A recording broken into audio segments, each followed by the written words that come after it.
embarrassed to ask, but what is a DMZ? I know it's a demilitarized zone, but like, what is that? It's a magical place in between your inside and outside networks. And you can actually don't understand. So the DMZ is kind of like, let's say you've got people coming from the outside, the internet, whatever. Maybe you don't want them on your internal network. Maybe you have a special area, special networks system data center that you want them to go into. The DMZ can be the shared resource. So when the customers come in, instead of coming into your internal data center, they get steered into the DMZ where all the services and applications that they want to access are available to them at.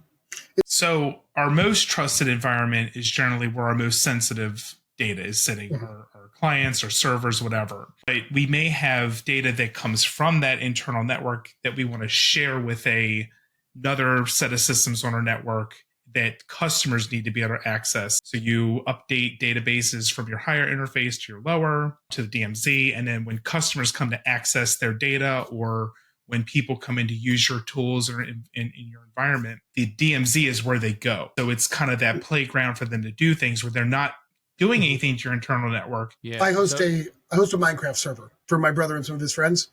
That sits in my DMZ. They can get to it. They have to have credentials to get to it. But even once they're there, they don't have access to the rest of my network. They can get to a resource, like a public-facing resource, Correct. like a web server, or Minecraft server, something like that. But they can't get in. Yeah. They can't get to your inside network. It's an island.